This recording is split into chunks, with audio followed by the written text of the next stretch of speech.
Okay, Chapter 2, Section 6, Differentials. Okay, so we are by now very familiar with the official definition of a derivative.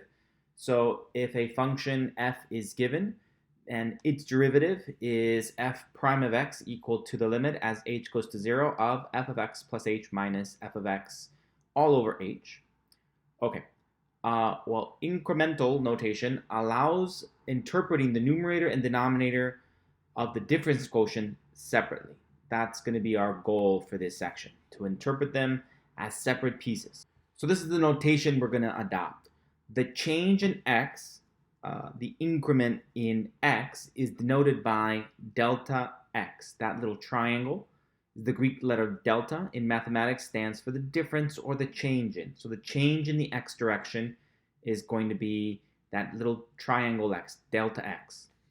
On the other hand, the change in the y direction, the incremental change in the y direction, is denoted by delta y. So even though it's just the change in the y and the change in the x, inherently we're talking about very, very small changes, right? We're interested in the limit as h goes to 0, which means that we're talking about very, very small changes in the x direction, very, very small changes in the y direction. For example, let's say that we're given a function y equals to f of x, which is equal to x cubed. A change in x from 2 to 2.1 corresponds to a change in y from f of 2, which is equal to 8, to f of 2.1, which is equal to 9.261, right? So 2.1 cubed is equal to, so this means that 2.1 to the power of 3 equals to 9.261. Okay, that's how we get that. And the change in the x direction, well, it's going from 2.1 to 2. So there's a change of 0.1. The change delta y is equal to f of 2.1 minus f of 2, which is going to be 9.261 minus 8, or 1.261. Okay, so the difference quotient can be written this way. We have f of x sub 2 minus f of x sub 1 all over x sub 2 minus x sub 1 is one way to describe the difference quotient. Then we adopted this notation where h represents the gap between x sub 1 and x sub 2. And so we've adopted this notation. And now we're also introducing this idea that we can use delta x to represent the change in the x direction, which is also the h, right? So here, h is the delta x. All right, let's do a picture to hopefully bring all this together. Okay, so here is my function f of x equals to x to the power of 3. Right, so this is what it looks like. And then we're talking about two values, the value x equals to 2 and x equals to 2.1. So I can see that I've already graphed them onto my grid. They look like that. I'm going to change this. I'm going to kind of zoom into here and manipulate it a little bit so we can get a better look at these. Okay, so here's our graph. We have the input value x equals to 2, and then we were dealing with x equals to 2.1. So here is 2.1. The gap between the two is known as h, but we're also labeling it as delta x now, the change in the x-axis. Okay, so the function went from an output of 8 when x was equal to 2 to an output of 9.261 when x was equal to 2.1. So the change in the y direction, delta y, is equal to this. Let's go across, let's come down. So this is delta y, the change in the y direction. Okay, so we started off by using this kind of notation, x1, and then we call that x sub 2. Therefore, this point right here would be the point x sub 1, comma, f of x sub 1. And then this point over there would then be x sub 2 comma f of x sub 2.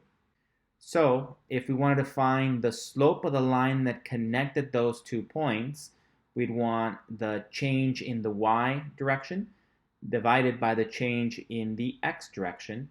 So our differential would look like this: f of x sub 2 minus f of x sub 1 all over x sub 2 minus x sub 1. Okay, but then later we introduced a different type of notation. We said, okay, let's let the gap between the two be equal to h. And that way, instead of labeling this as x sub 2, we could say that x sub 2 is really just x sub 1 plus h, that little gap. Okay, so then this point stays the same, but then this one, we could say, well, let's rename it. It's going to now be x sub 1 plus h, comma, f of x sub 1 plus h. In this type of notation, then we just drop the x sub 1 and just call it x, since we don't need an x sub 1 and x sub 2. So h comma f of x plus h, right? In this style of notation, if we just are just going to be using one of the x's, the other one is going to be replaced by that. Okay, and so we found that our differential can then be written as f of x plus h minus f of x all over h, right, instead of that style. And now we're just simply introducing the idea that this change in x, this delta x, is exactly equal to h. So we can make the transformation of replacing the h's with this delta x. F of x plus delta x minus f of x divided by delta x. Good. So this is delta y, and then in this direction, this would be delta x. So the change in the y-axis direction, the change in the x-axis direction. Okay, so I hope that that's clear enough on where this comes from. Here's a nice general picture for it. So again, we start off with x sub 1 and x sub 2, and so we can express the change in the x-axis direction as x sub 2 minus x sub 1. That's delta x. Delta y is going to be the change in the outputs of our values. So it would be y sub 2 minus y sub 1 in that style of notation. So that would be if this was x sub 1 comma y sub 1 would be this point, and x sub 2 comma y sub 2 would be this point. And of course, y sub 2 is equal to f of x sub 2, and y sub 1 is equal to f of x sub 1. Okay, f of x sub 1. Y sub 1. Okay, so the change, the delta y, the change in the y is y sub 2 minus y sub 1, which is equivalent to f of x sub 2 minus f of x sub 1. Or, using our other style of notation, the x sub 2 can be expressed as x sub 1 plus delta x, right? So the x sub 1 plus that change. So we can express it this way as well. Right? So delta x can either be positive or negative, just to note. Usually when we draw a picture, we draw it this way, but it could also go in the other direction. So it could be positive or negative. Delta y represents the change in y corresponding to a delta x change in x. And so our differential can be expressed as delta y over delta x. Good. So the change in the y over the change in the x. This gives the slope of the secant line connecting the points with the first coordinates. So if we think about the secant line, so if we think about the slope of that secant line that connects these 2 points, that slope is this. This is the slope of that secant line. Good. Okay. Okay, given the function y equals to f of x equals to x squared over 2, find delta x, delta y, and delta y over delta x for x sub 1 equals to 1 half and x sub 2 equals to 3. Okay, so delta x, that's going to be really easy. That's the change in the x-axis direction. I know that this is going to be some sort of a parabola, so let me just give it a quick little sketch.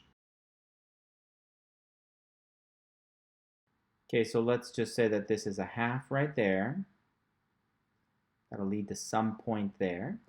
And I know it's not quite to scale, but just for this picture's sake, let's say that that represents this point, which is when that's equal to 3. So let's find delta x. Delta x is the change in the x-axis direction. So it goes from a half to 3, that's 2.5, 2.5, right? So delta x equals to 3 minus 1 half.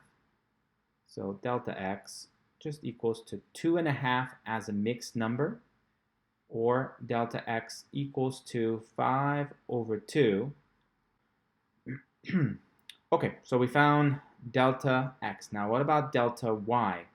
Delta y is going to be equal to f of x sub 2 minus f of x sub 1. That's one of the definitions of delta y. And it's convenient given the way that the problem was presented. Note that another way of describing delta y is equal to f of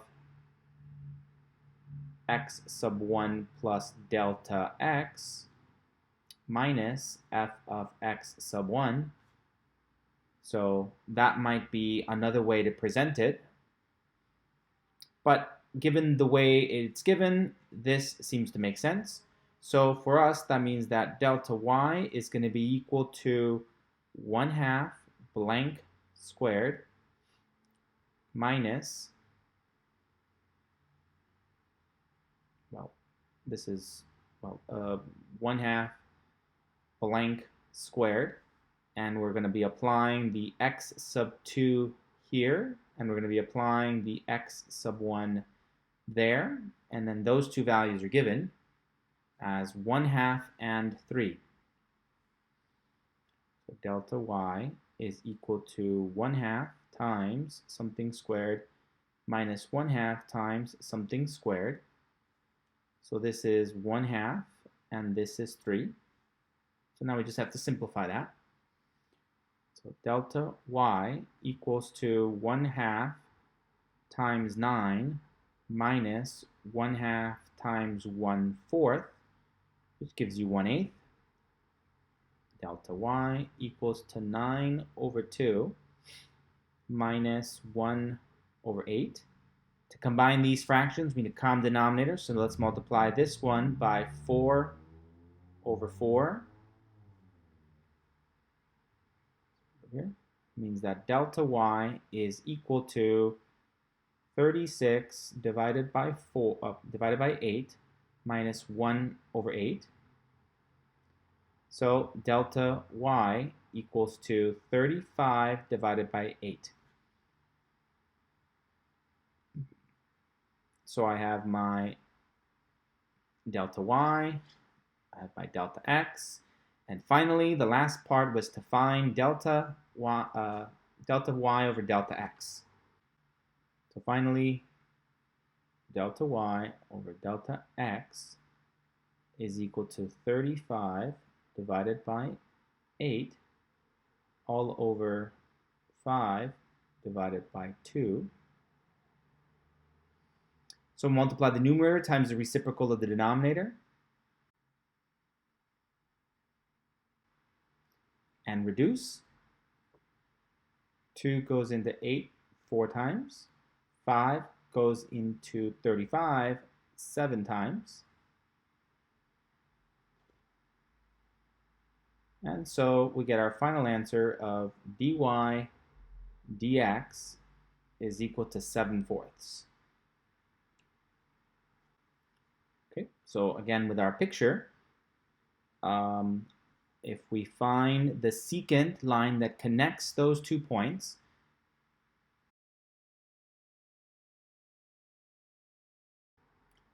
So if we want to draw the line between those 2 points, the secant line that connects them, then we see that the slope of that is the rise over run. So this is the change delta y.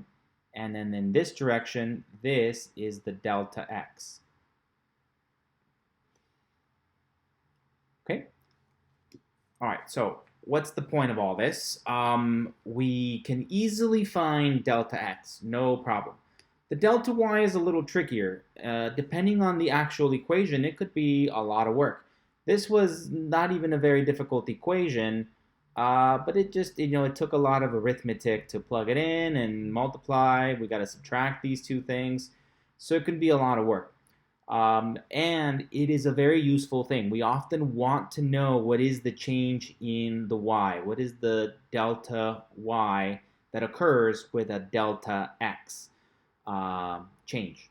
So what we want to do is come up with a approximation to delta y, something that is not going to be quite exactly equal to delta y, but pretty close, especially for small incremental values of the change in x. But this new alternative way of finding it will be a lot easier to calculate. That's our goal. Suppose that the limit f prime of x equals to the limit as delta x approaches to 0 of delta y over delta x exists, right? So this is directly connected to our official definition of a derivative, where we're replacing the delta x to be equal to the h. So this is x plus delta x minus f of x. Together, this gives me, the numerator gives me the delta y. And the delta x is the h. So the limit as delta x goes to 0 of delta y over delta x is the same thing as the derivative of the function f at x, right? So f prime of x. So suppose that derivative exists. For a small delta x, then the derivative is approximately just equal to the delta y over the delta x. In other words, we dropped this limit thing, the limit as delta x goes to 0. We're just saying it's just the slope of the secant line. And as long as these things are really, really small, they're a pretty good approximation, right? These little wiggly equal lines means that they're an approximation. So we can multiply both sides of the equal sign by delta x, and we can arrive to this.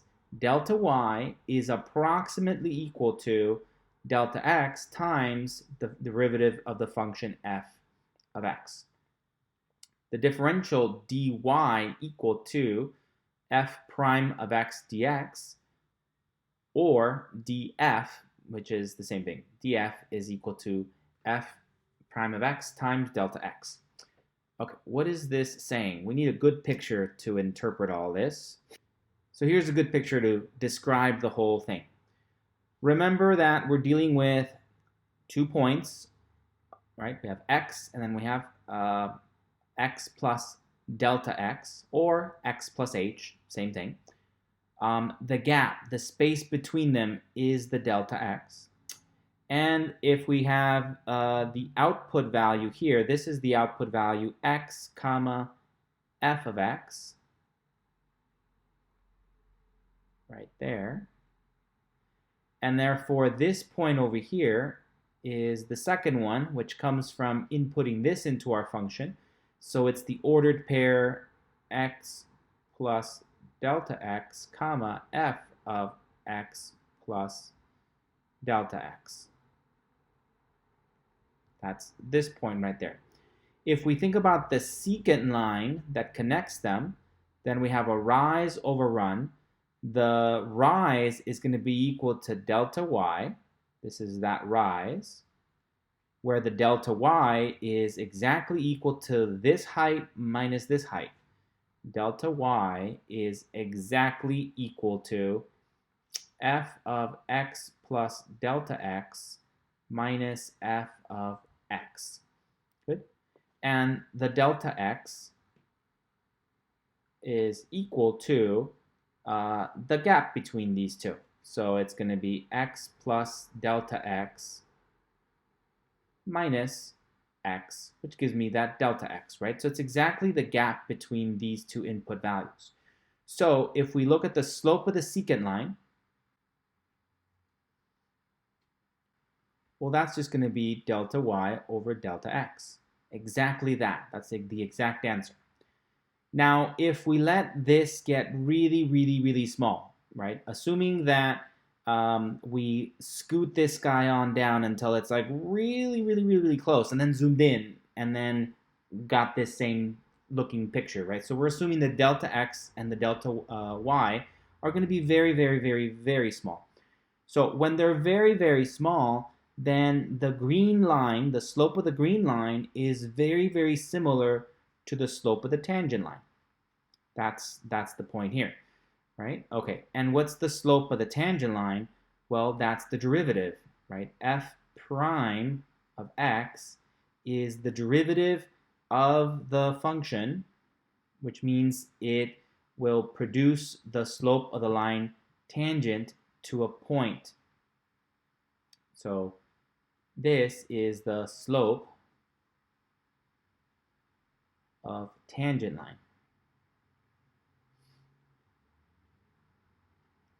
Good. The slope of the tangent line. So when they're really, really small, we were saying that the slope of the red one is really close to the slope of the green one. So for very small delta x, we'd say that the slope of the red one is very, very close to being the slope of the green one, which is this delta y over delta x. Good. So that's why we can just multiply across and say, well, then that must mean that delta x times f prime of x is approximately equal to delta y. Good. So this is an approximation to this, the delta y. And what we do is we can think of this delta y, we can think of this delta x times f prime of x, we give it a name. We call this dy. This multiplication, we write it down like that. dy is this product, and it's approximately equal to delta y. In my picture, the dy is the gap, the change between here and here. This is the delta y, from there to there. Do you see how in my picture, this guy is almost the same as this guy, but not quite there, right? So let me highlight it in yellow. Here, this is delta y, and it's almost the same height as delta y, but not quite. The dy is associated with the slope of the tangent line. So why do we care about this? Well, we want to find out delta y. That's what we are interested in finding. But as we saw in the earlier example, that could be a lot of work. This gives us a shortcut because finding the derivative of the function is often very easy or easier to do. And then all we have to do is multiply it by delta x, and that gives me a very good approximation of delta y. So definition of differentials. If y equals f of x defines a differentiable function, then the differential dy or df is defined as the product of f prime of x and dx, where dx equals to delta x. Right? So in our picture, we see that the dx and the delta x are exactly equal to each other. The delta x and the dx, right? So if we think about the triangle that extends from the tangent line, so let me highlight that one. This triangle right here is about the slope of the tangent line, and we have a dy over a dx. On the other hand, if I want to think about the slope of the secant line, that extends from way up here. That would be this highlighted in blue part. over this across like that. So the larger triangle, which is a triangle associated with that secant line, that has a height of delta y and a base of delta x. But you see how the delta x and the dx, they're exactly the same width. So those are equal to each other. It's these two that are not quite equal to each other. Okay, so if y equals to f of x defines a differentiable function, then the differential dy or df is defined as the product of f prime of x and dx, where dx equals to delta x. Symbolically, dy equals to f prime of x times dx, or df equals to f prime of x dx, where dx equals to delta x. Okay, so our point is that when we want to find dy,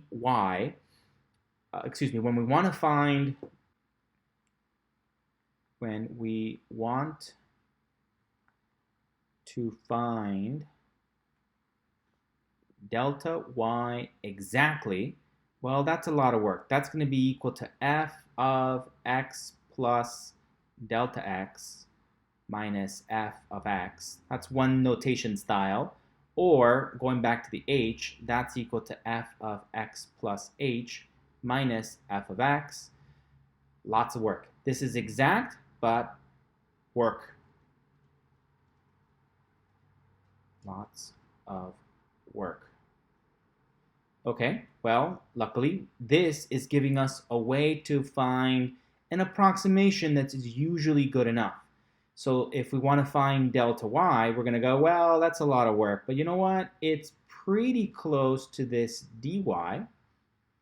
And the dy is equal to exactly this, f prime of x dx. Or equal to f prime of x delta x. Right? So this will represent a way for us to find it in a faster, easier way. So delta x and dx both represent a change in x. The increment delta y stands for the actual change in the y corresponding to the change in x. The differential dy stands for the approximate change in y estimated by using the derivatives. So delta y is approximately dy, which is equal to f prime of x dx. Okay, so here's an example. Find dy for f of x equals to x squared plus 3x, and evaluate dy for x equals to 2 and dx equal to 0.1. So by definition, dy is equal to f prime of x dx. So we need to find the derivative. So let's find that over here. F prime of x is equal to the derivative with respect to x of my function, x squared plus 3x. So f prime of x is equal to, power rule, that's going to be 2x to the power of 1 plus 3, or just f prime of x equals to 2x plus 3. Okay, so that's our derivative. So dy is equal to 2x plus 3 times dx. So that's our answer for find dy. And then the next part says evaluate dy for x equals to 2 and dy equal to, and dx equal to 0.1. So for x equal to 2 and dx equal to 0.1, find dy. dy is then equal to 2 times something plus 3 times something. And we're going to input a 2 for x. And we're going to input 0.1 for dx. That will be our answer. dy is going to be equal to 4 plus 3, which is 7. 7 times 0.1. So dy will be equal to 0.7. Okay, now let's tackle this one. Let y equal to f of x equal to 6x minus x squared. Let's find delta y and let's find dy when x equals to 2. Okay, So this is going to be a perfect example of finding the more difficult and finding the easier way of doing things. So let's begin with the more difficult yet more exact. So if you're after precision, you want the exact answer, you want this guy. So delta y, the exact change in the y direction, is going to be equal to f of x plus delta x minus f of x. Okay, so that means that delta y is equal to, following the f function, is going to be 6 times something minus something squared. That's going to be that first function. Minus, and then 6 times something minus something squared. And so for the first function, it's an x plus a delta x, and then x plus a delta x. And then this one, well, it's just an x. We plug in x there. Okay, so now we just got to try and simplify and reduce. Let's just treat dx as a variable, like a little unit.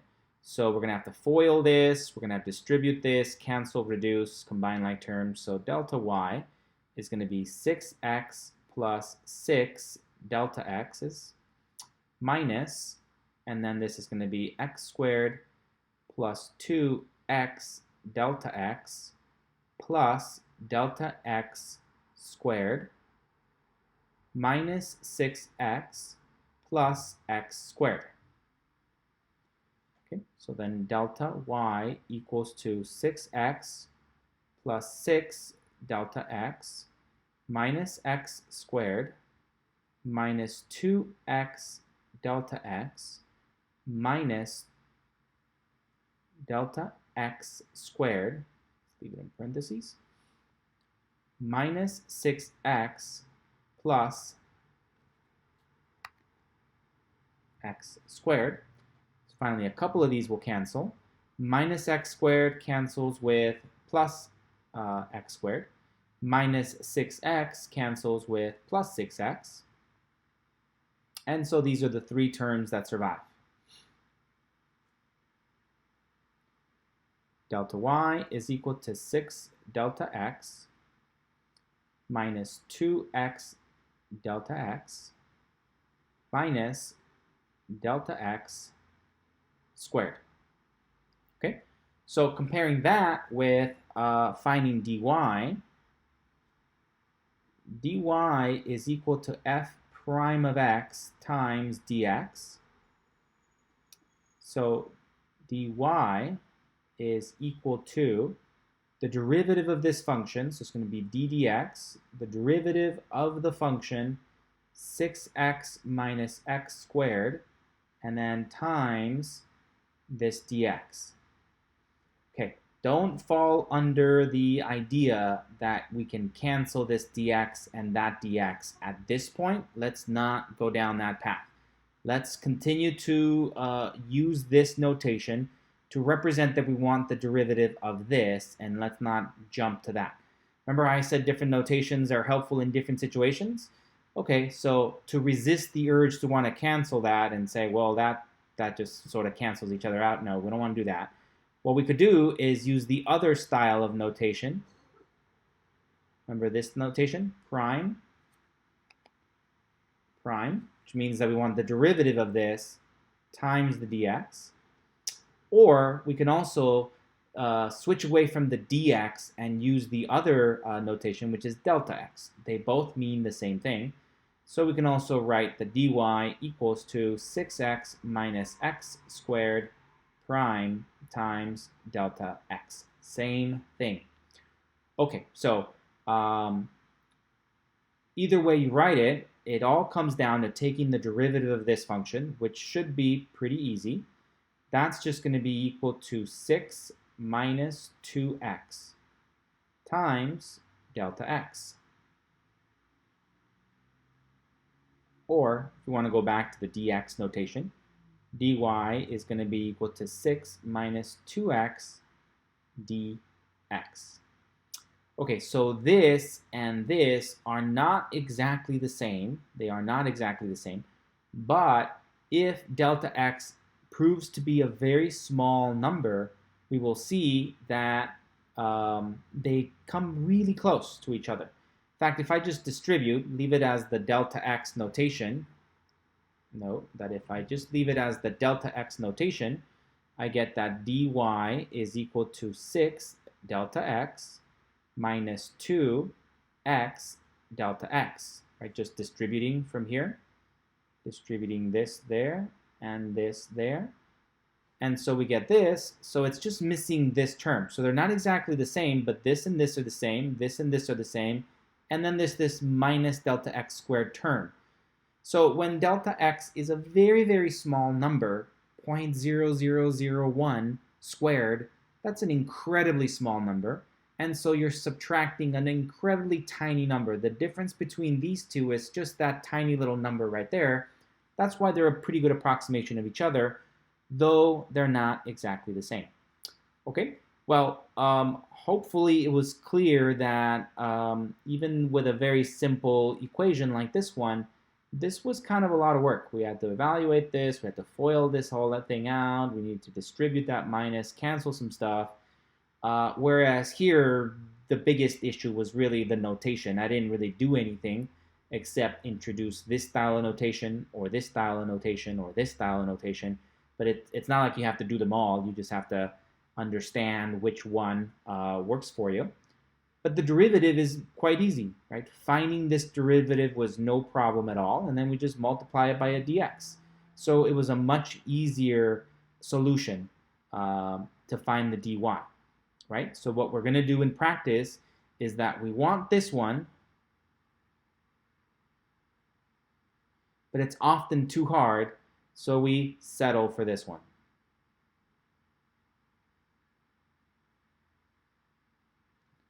Many things in life, we settle for things that are easier. Okay, good enough, just settle for that one. Okay, so now that we have both equations, we can figure out what happens when x equals to 2. So we can find them both. Let's find dy when x equals to 2, and let's find dy when x equals to 2.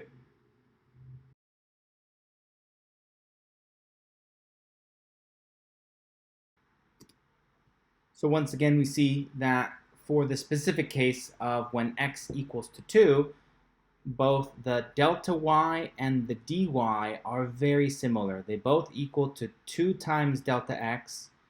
Well, the dy equals to 2 times delta x minus this extra component of delta x squared, whereas the dy just becomes 2 delta x. Very, very similar, but a little bit off. Will be a little bit different, but we will settle for the dy very often because it's easier to solve.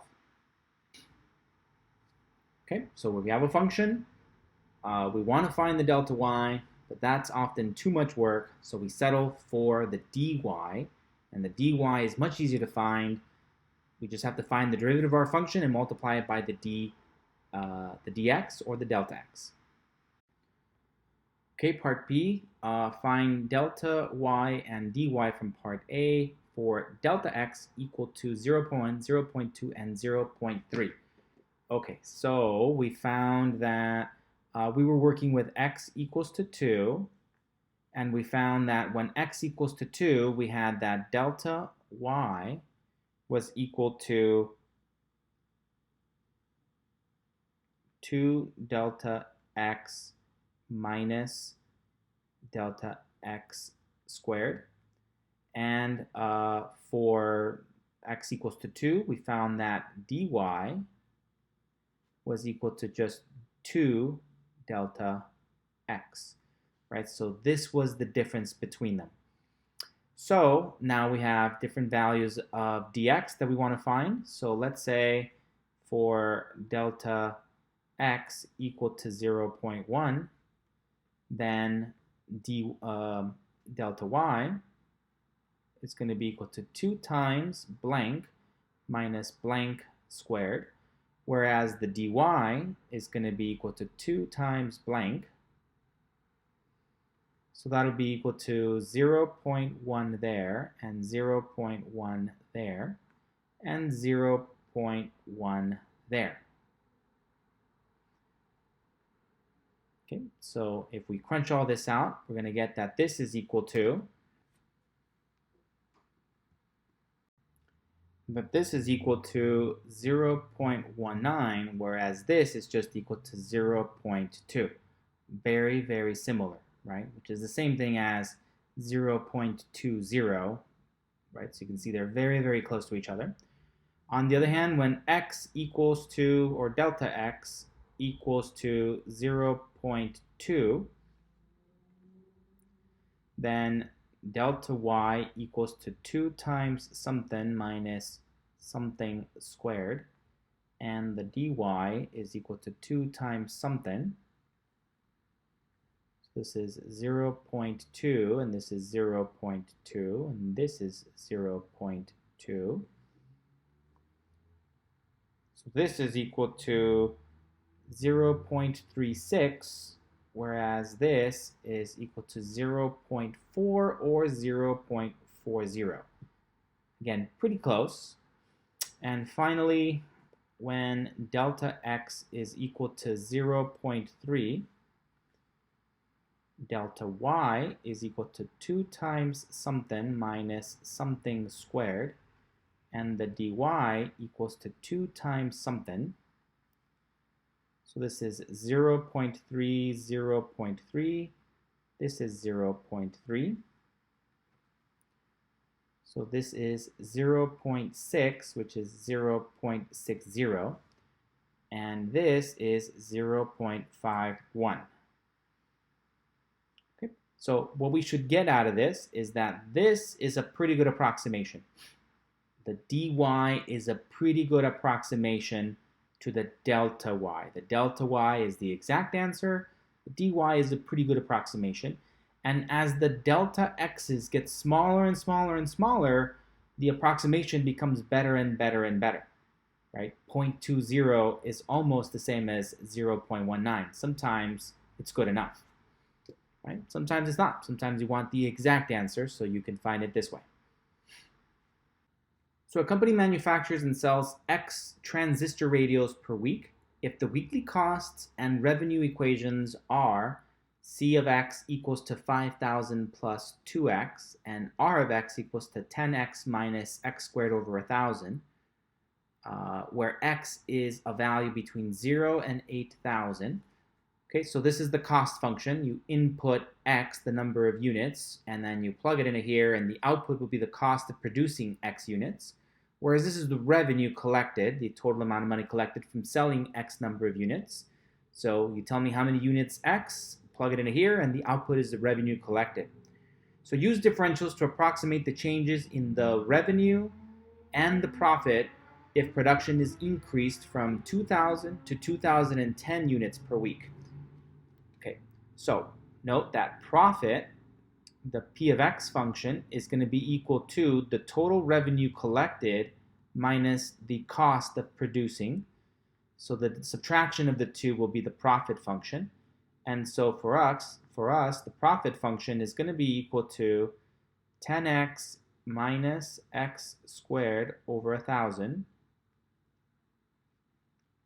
minus 5,000 plus 2x, which can then simplify as P of X equals to 10x minus x squared over 1,000 minus 5,000 minus 2x, and then this term and this term reduce to just 8x. So the profit, P of X, is equal to 8x minus x squared over 1,000 minus 5,000.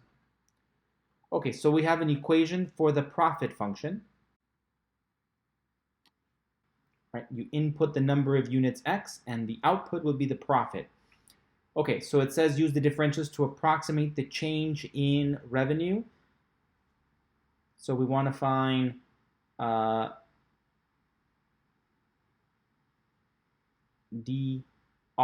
the change in the revenue, and we're going to say that that's equal to, that's approximating the change in the revenue by saying, well, that's pretty close to using the differential dr, which is equal to the derivative of the revenue function, r prime of x, times the dx. Okay, so this is the derivative of the revenue function. So I'm going to write it this way for now. This is equal to 10x minus x squared over 1,000. And I want to find the derivative of that times the dx. And the derivative of this is equal to 10 minus 2 over 1,000 x to the power of 1 times dx, which then reduces to 10 minus 1 over 500 times x multiplied by dx. Okay. And then for the profit, well, then we'll do a very similar thing. For the change in the profit, we're going to say, well, that's pretty close to dp, which is equal to the derivative of this function, which is equal to d prime of x times dx. And the d prime of x is equal to the derivative of this function,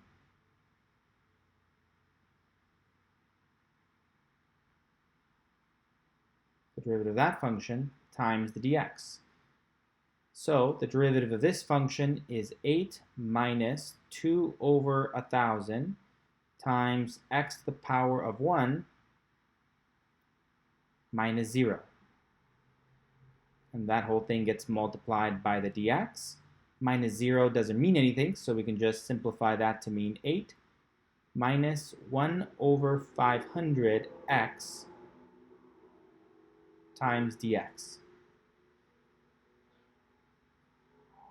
Okay, so this is dp, dp, and dp, whereas up here, this is dr, dr, and dr.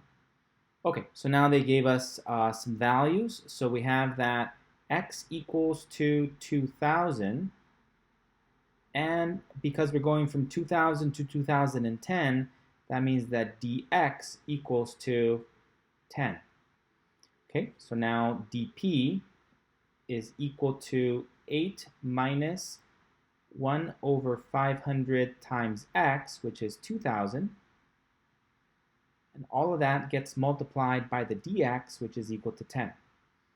So the dp is equal to 8 minus 2,000 divided by 5,000 equals to 4 times 10. So the dp is going to be 4 times 10, or dp equals to 40. On the other hand, the dr is equal to 10 minus 1 over 500 times 2,000 times the dx, which was 10. Okay, so dr is equal to 10 minus 4 times 10. So dr equals to 6 times 10, or dr equals to 60.